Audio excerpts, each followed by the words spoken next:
السلام عليكم ورحمه الله. نتمنى انكم تكونوا بخير وعلى خير. لا فيديو ديال اليوم غادي نحضروا بيتزا مجموعين ان شاء الله، ولكن قبل ما نبداو مراحل التحضير والمقادير كيف ديما، اذا كان ممكن انكم تشتركوا في القناه ديالي وديروا لي جيم باش تشجعوني ويكون ديما المزيد من الوصفات. دونك كندوزو مباشره للتحضير. كيف ما كتشوفوا كاين المقادير ديال العجين وكاين المقادير باش نديروا لاصوص حتى هما. كنبداو بالعجين هي الاولى. عندنا تقريبا كاس لاروب ديال الفينو، بسم الله. عندنا كاس عمر مزيان ديال الفورس، دائما كيكون الفورس اكثر من الفينو. عندنا معلقه ممسوحه، دونك معلقه ما عامراش ديال الخميره.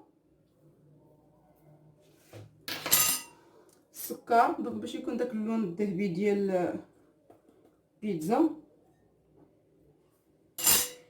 شويه ديال الزعتر غنسمو به. دونك غنكملوا التتمه ديال المقادير. درنا الزعتر، درنا الخميره، درنا السكر مع الفينو والفورس. غنزيدوا عليهم مليحه، شويه زيت العود ضروري باش تكون العجينه رطبه، تقريبا قياس ديال المعلقه هكاك، معلقه كبيره. دونك شويه ديال الماء دافي باش غنجمعوا العجين. دونك نجمعوا اونصومبل. هاد الطريقه سهله وفي نفس الوقت كتجي العجينه زوينه ورطبه، ما كتجيش قاصحه. انا هاد القياس اللي درت بغيت ندير غير بيتزا وحده كبيره، اللي بغى يدير جوج غادي يضاعف المقادير. نخليو العجينه شويه تكون مخوفه، ما تكونش قاصحه.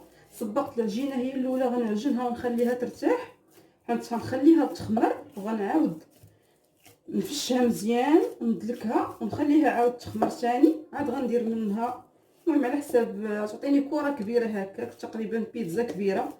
كيف قلت لكم اللي بغى يزيد في المقادير باش يدير جوج بيتزات ولا ثلاثه غيزيد المقادير. ديما الكميه ديال الفورس اكثر من الكميه ديال الفينو. هذا هو الشكل اللي غادي نحصلوا عليه ديال البيتزا كيف ما كتشوفوا معايا. دونك مرخوفه، بيتزا مرخوفه مزيان العجينه ديالها. صافي غنخليوها دابا تخمر، ما ديروا لها لا دقيق لا زيت، حيت غادي نعاودو ندلكوها عاود نفشوها من بعد ما تخمر. صافي غنغطيو العجينه ونخليوها تخمر. غندوزو دابا باش نحضروا لاصوص ديال البيتزا.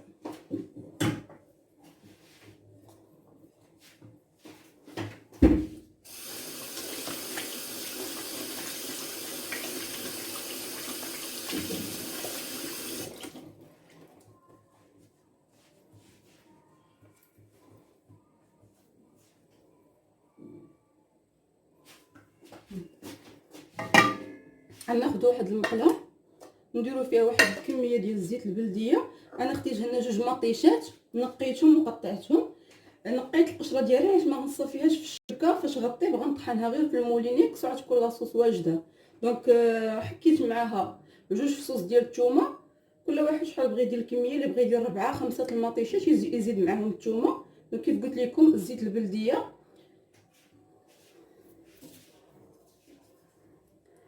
نكبوا هاد الكميه ديال المطيشه مع الثومه في الزيت البلديه. غادي نزيدو عليها شويه ديال مليحه وشويه ديال الابزار. صافي دونك في نار مهيله غنطيبوها، ما نزيدوش عليها بزاف. ما غاديش نديروا ليها البلول، داك الماء ديالها اللي غطلق هو اللي غطيب به. غنخليوها حتى تنشف مزيان. نزيدو فيها واحد المعلقه ديال السنيده باش يجي عندها داك اللون العسلي. دونك بزاف دونك لي ريستورون الكبار والناس اللي كتنجح معاهم البيتزا كيزيدوا فيها الكيتشوب. دونك انا ما كنفضلش الصراحه داكشي المصنع. غندير فيها معلقه السكر، كتجي حلوه وكيكون عندها داك اللون الذهبي في نفس الوقت.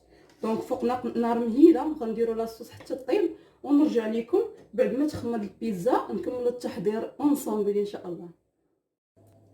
رجعت لكم بعد ما بسطت البيتزا ديالي. كيف ما كتشوفوا قرصتها مزيان، تقبتها كلها بالفورشيط باش ما تنفخش لي في الفران. عندي الحشوه، عندي الزيتون كحل، عندي الفرماج ضروري. دونك فلفله خضراء اللي بغى يزيد الالوان اللي عنده متوفره كاملين يديرها. عندي الطون ديال المطيشه وعندي الصوص طوماط. دونك هادشي باش غنخدم باش غنعمر البيتزا ديالي. دونك قبل ما ندير الصوص طوماط باش ما تعجنش ليا مع العجينه اول حاجه غنديرها نفرش واحد شويه ديال الفرماج احمر هو الاول،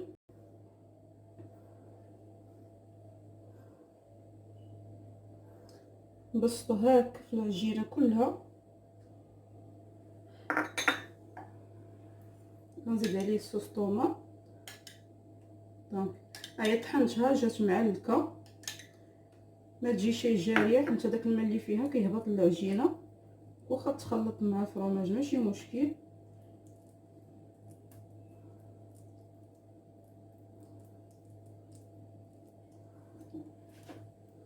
مازال غنحتاج صوص طوماط.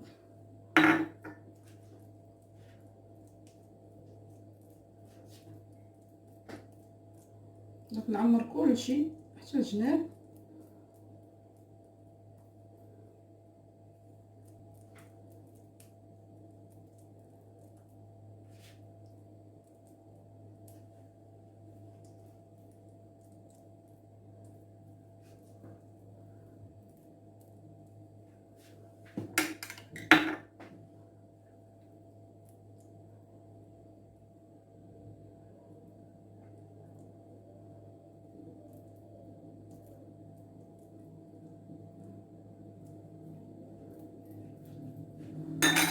صوص طوماط من بعدها غنديرو فلفله قطعناها طراف صغار. دونك غنوزعوها على البيتزا كامله بهذه الطريقه، اللي بغى يديرها مكعبات صغار يديرهم.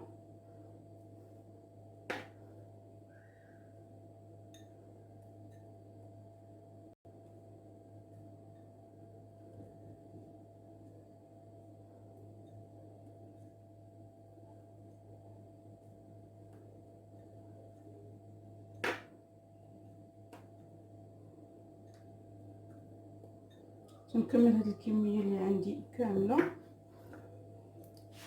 غنزيد الزيت والكحل.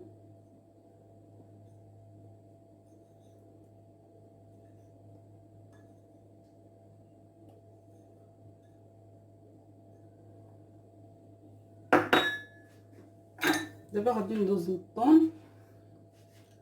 الطون ديال المطيشه اللي بغى يدير طون ديال الزيت يديرو، اللي بغى يدير الكفته مشحره على حسب الذوق ديال كل واحد.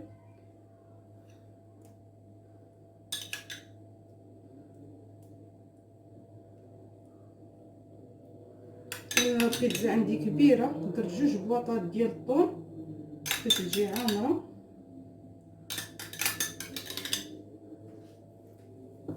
نوزع غير هاد الطون على البيتزا كلها.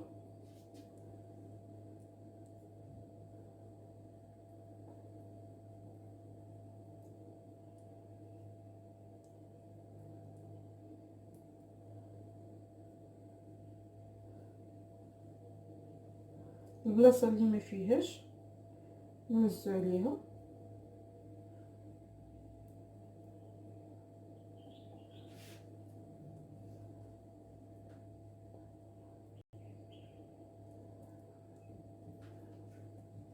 صافي كنظن وزعت على كل شيء.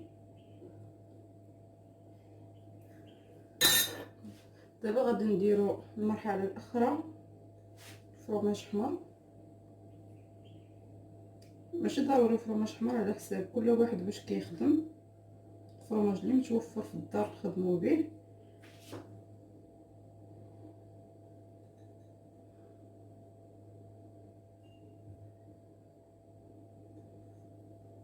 انا يمكن غادي نزيد مازال فرماج، مازال بيتزا السر ديالها هو الفرماج يكون كتير. انا مازال غادي نزيدها شويه ديال الفرماج وندخلها للفران، ونتلاقاو باش نشوفوا الشكل النهائي ان شاء الله.